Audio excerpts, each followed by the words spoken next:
What people need is also a happiness 401k plan. And everybody, whether they're rich or they're poor, they need the same happiness 401k plan. Look, the investment strategy is very different in money between people who are very lucky and the people who aren't.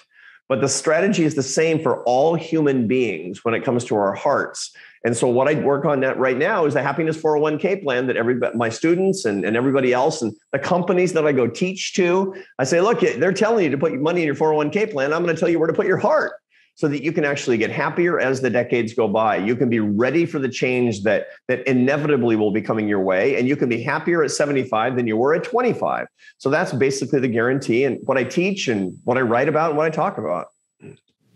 Fascinating. This idea that there's science behind things, because sometimes we tend to just think that, I just want to be happy and I'm going to see someone and I'm going to fall in love and I'm going to do this thing and it's just going to be great for me because I have this image of us or this thought about it or this dream. And then once you get there, you realize it kind of translates back to some principles and work and the science behind it that you talk about. So help us understand. Give us a couple examples. Give us some of these practical steps that you can turn the science that you study when you teach. When you teach these classes, when you talk about these things at universities, at corporations, that people can take and apply. So for our audience, what are some of the things that they say, okay, I'm getting my mind around what Arthur's talking about here, but how do I now start to take it and maybe do a few things with it? Yeah, sure. So to begin with, it's important that people understand what happiness is. Now, everybody kind of thinks they know what happiness is, but then they think clearly about it. Like, actually, I don't. It's a feeling, and I know when I have it. And I know when I don't, but that's really not true. Happiness is not a feeling any more than your Thanksgiving dinner is the smell of the turkey. That's evidence of the Thanksgiving dinner. And your happy feelings are evidence of your happiness. Happiness is basically, staying on the metaphor of food, all of food has what we call macronutrients. So all of food is made up of protein, carbohydrates, and fat. All food. So your whole diet. And if you want to get healthier, you got to make sure that you have all three macronutrients in balance and abundance and not too much of one and not too little of another. The big problem that we have in the American diet is too much carbohydrate and not enough protein, for example. And so I'm rebalancing people's diets all the time because they ask me because I'm, like you, I'm kind of conscious of what I put in my body because I want to stay around for a little while, for example. That's right. Well, happiness is like food. It has three macronutrients that you need in both balance and abundance. You need three things. They are enjoyment, satisfaction, and purpose. Those are the three macronutrients of happiness. Now, how do I know this? Because when I look at happy and unhappy people, these things are out of balance or they're missing. Now, enjoyment is not the same thing as pleasure. If only it were as easy as pleasure, you could get it from a gin bottle. You could get it from, all kinds of sources, but that's not true. Enjoyment is pleasure plus elevation. So, your Thanksgiving dinner gives you pleasure because it fills you up and it tastes good. But the enjoyment actually comes from your Thanksgiving dinner when you're eating it with the people that you love and you're thinking about it and you can make a memory. That's when it actually becomes part of happiness. Now, we're always telling our kids, it's a beautiful day. Don't sit in front of the computer. Go outside. What we're telling them is don't be satisfied with pleasure. Get enjoyment by getting more elevation, actually using your brain. Don't look at TV mindlessly. Read a book. Why? Because a little bit of easy TV gives you pleasure. A really good book gives you enjoyment. That's the idea. The second is satisfaction. Now, satisfaction is a joy that you get from a job well done. The joy, the happiness that you actually get as a reward for an accomplishment that you really earned. So, that A you get in school or the promotion you get at work or the raise or somebody says, thank you and admires you or I love you. I mean, these things actually are a form of satisfaction. The problem with satisfaction is that you can't keep it. It tends to be very temporary. And the fact that we don't ever realize that is why we run and run and run and run. That's called the hedonic treadmill, where you want the reward and you think you're going to keep it, but you don't. So you keep running and running and running. And that's how people get into cycles of addiction. They want to be satisfied finally by how much they drink, by how much they eat, by how much they gamble, by how much they work. Workaholism is all about this treadmill. Finally, I'll be satisfied with my performance. Finally, I'll have worked enough. No, you won't. You're addicted. That's the satisfaction problem. And there are ways to solve it. Then finally, there's the meaning and purpose in life. And this is the hardest one because meaning and purpose actually requires suffering and sadness. My students don't want to hear this sometimes, but I have to help them understand that you should never be trying to avoid suffering. Now, too much is too much, and people can suffer from depression and anxiety, and those are medical conditions to be sure.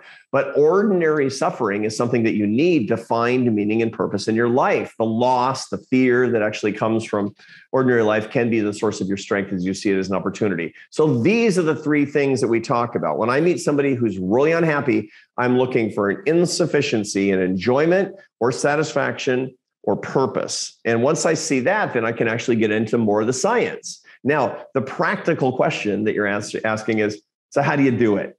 What are the actual investments in the Happiness 401k plan?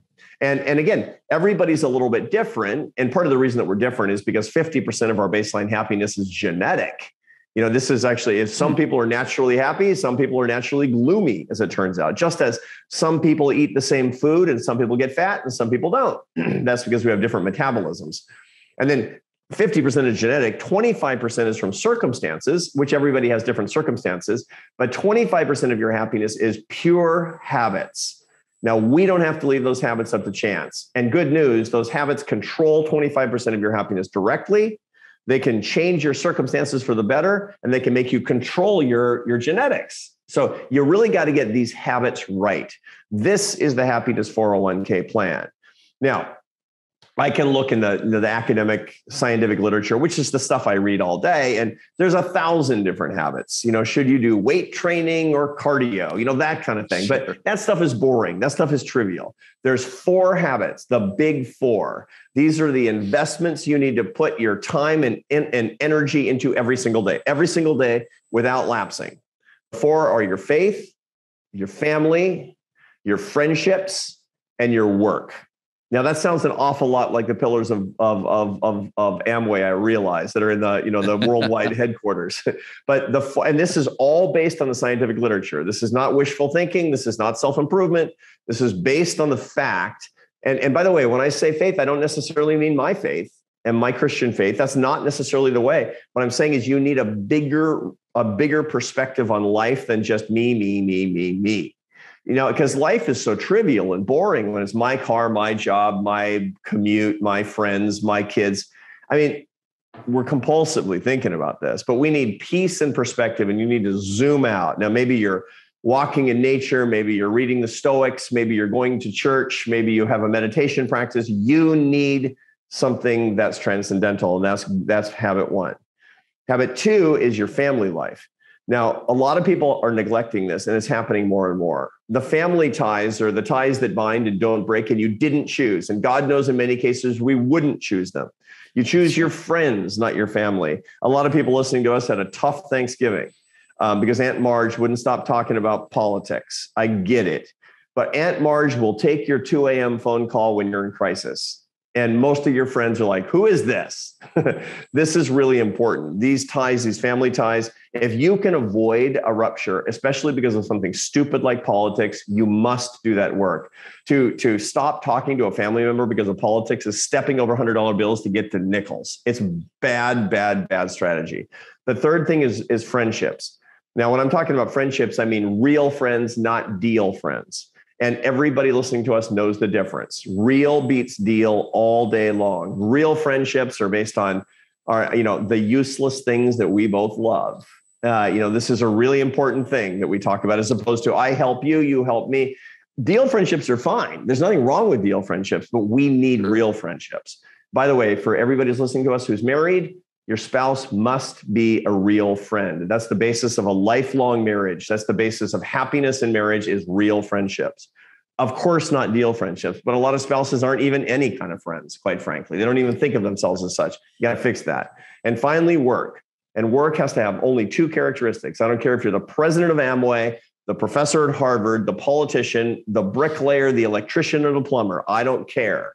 You have to have 2 characteristics. One is that you have to earn your success. That comes from accomplishment and hard work and merit, and it has to be recognized and rewarded. You will love your job if you earn your success. The second is you need to serve other people. You need to feel like you're serving others, that somebody needs you with your work. If you don't feel those things, you're going to hate your job. If you're a boss and your employees don't feel those things, your employees are going to quit because they're going to hate their jobs as well. So that's it. I mean, Doug, it's not that hard to remember. Faith, family, friends, and work that serves. And if we do that, and we got to put a deposit in each one of those accounts every single day. And if we do, boom, that thing is going to grow and our happiness is going to thrive.